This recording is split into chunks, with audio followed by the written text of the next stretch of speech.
Graça e paz, meus queridos, boa tarde. Estou eu aqui no final do meu expediente, dando uma passada rápida aqui na praia de Piúma, para deixar uma palavra de Deus ao seu coração, que se encontra em Lucas capítulo 5, versículo 1 em diante. Fala da pesca maravilhosa. A Bíblia fala que Pedro chegou de manhã à beira da praia com seus amigos, num barquinho parecido com aquele que está lá nos fundos ali. E a embarcação estava vazia. Eles ficaram a noite inteira jogando redes em alto mar e nada pescaram. Mas por que nada pescaram? Porque é assim a vida humana. Nem sempre os resultados da nossa vida material, da nossa vida econômica, vai ser da forma que nós queremos, queridos. Muitas das vezes vamos encontrar na caminhada algumas frustrações, algumas dificuldades. Por exemplo, estamos vivendo uma época de pandemia na Terra, uma época de crise econômica. Quem conhece Piúma sabe. Piúma é uma cidade turística, uma cidade muito bem frequentada. Porém, neste verão, é uma cidade que não teve tanta diferença do número de pessoas como você pode ver agora. Amém, queridos? Em época de turismo é difícil Piúma ficar vazia desse jeito como está agora nesse momento da live que eu estou fazendo para você. Então, eu estou deixando essa palavra para você se conscientizar que nem sempre a sua embarcação econômica vai estar cheia de peixes. Principalmente quando nós andamos em direcionamentos que não é o direcionamento do Senhor Jesus para nós.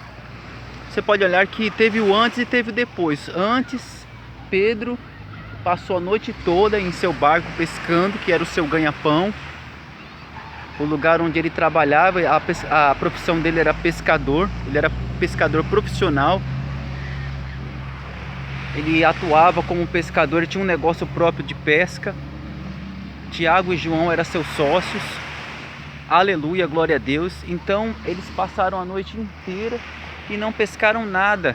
E Pedro era o capitão daquele barco, era o líder daquela embarcação. Forte demais, queridos. Quando Pedro chega de manhã, ele encontra-se com Jesus dando um culto na praia. Multidões o apertaram para ouvir a palavra de Deus por seus lábios. E Jesus agora se afasta na beira da praia, como a beira desta praia aqui, e pede para Pedro autorização para entrar em seu barco, para continuar pregando para o povo. Olha que coisa tremenda. De repente Pedro pensou que depois de uma noite frustrada de pesca, ele iria para casa. Só que no meio do caminho ele encontrou com Jesus. E Jesus pediu seu barco para usar o barco dele como púlpito, para pregar para aquele povo. E depois daquele povo ficar maravilhado com as palavras de Jesus, de ter tido um culto em alto mar, porque todo lugar é propício para culto, querido. Amém? O púlpito da igreja é o mundo. É o mundo. Estão fechando as igrejas, estão falando que é para a gente cumprir o lockdown. Tá, beleza, a gente tem que vigiar mesmo, mas isso não nos impede de continuar pregando o evangelho. Isso não nos impede de imitar o que Jesus fez. Então Jesus fez do barco de Pedro um barquinho semelhante àquele, vamos dizer assim, né? Tudo bem que as embarcações antigas eram um pouco diferentes. Jesus fez do barco um púlpito, continuou seu sermão, continuou pregando seu discurso. E quando Jesus termina de pregar, após ter pedido o barco de Pedro emprestado, Jesus fala para Pedro assim: filho, volte para o alto mar e lancem suas redes de volta para o mar para pescar. Pedro olhou para Jesus e disse assim: mestre, nós pescamos a noite inteirinha. Eu conheço os mares da Galileia, conheço os mares de Cafarnaum, dessa região praiana, conheço como a palma da minha mão, sou experiente em pesca. Estou falando a palavra contextualizando para os dias de hoje, para você entender. Amém? E não pescamos nada, ou seja, a minha experiência não me ajudou em nada. A minha experiência, a minha tecnologia, a minha sabedoria, a minha estratégia, mas sob a sua palavra eu vou lançar a rede. Ou seja, pelo que o Senhor está me falando, eu estou colocando fé no que o Senhor está me falando, por isso eu vou lançar a rede.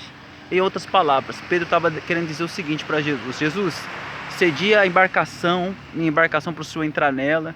O Senhor fez um culto aqui no meu barco. Eu conheço o mar, nada pesquei, mas segundo o que o Senhor me disse, eu vou lançar a rede. Por que Pedro disse isso? Porque com certeza o coração de Pedro ardia ao ouvir a pregação de Jesus lá na beira da praia.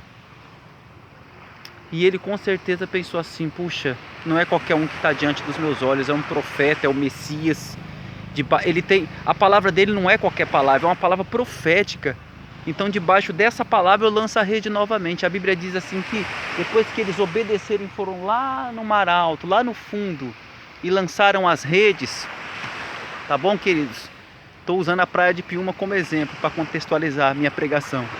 E lançaram as redes foram tão fartas de peixes que Pedro precisou pedir ajuda para os seus sócios, pedir ajuda para as pessoas que estavam na embarcação do lado, que também estavam com a sua embarcação vazia, para dividir a pescaria, ou seja, uma hora, uma noite com pesca frustrada. E no dia seguinte, agora um pescador frustrado estava com a sua embarcação tão lotada e tão cheia de peixes que ele teve que dividir sua bênção, sua vitória. Forte demais, queridos. A Bíblia diz que Pedro se ajoelhou aos pés de Jesus quando viu esse grande milagre, essa grande maravilha, e disse: se afasta de mim porque eu não te mereço, eu não mereço andar contigo, eu sou um homem pecador. E Jesus olhou para ele e disse: segue-me, que de agora em diante farei de ti pescador de homens, pescador de almas, pescador de pessoas. Querido, o maior investimento do reino de Deus são vidas. O maior investimento do reino de Deus é vidas, são pessoas, são almas. Louvado seja o nome do Senhor Jesus. Então é tempo da igreja na terra se levantar com a voz profética, aleluia, e pregar o evangelho ainda com mais violência profética, ainda com mais unção, aleluia, e encher a embarcação das nossas vidas de almas para Jesus. Amém? Por mais que nós passamos lutas e problemas financeiros, se nós convidarmos Jesus para a embarcação da nossa vida, Ele nos dará vitória em todas as coisas, espiritualmente, economicamente, materialmente. Você pode até estar com a vida econômica frustrada, mas se você convidar Jesus para a embarcação da sua vida, Ele vai usar a sua vida financeira para te ensinar a investir em pessoas, investir em vidas. Amém? Fique com essa palavra ao seu coração. Beijo no coração de todos. Primeiro Jesus curou o emocional de Pedro. Primeiro Jesus curou a vida financeira de Pedro, a vida econômica, para depois usar Pedro como um canal de bênção para abençoar outras vidas. É o que Ele vai fazer com você. Amém? Então somente permita que Jesus entre na embarcação da sua vida. Entregue a sua vida para Jesus completamente e deixe a Ele, aleluia, assumir o timão do seu barco, ou seja, deixa Ele assumir a direção da sua embarcação. Chega de agir com as suas próprias forças, com a sua própria tecnologia. Deixa Jesus te ensinar a fazer do jeito dele daqui para frente, e você vai ver que tudo que sabemos é nada perto do que o nosso Mestre Jesus sabe. Amém? Deus abençoe, fiquem na paz do Senhor Jesus e até a próxima, se Deus quiser.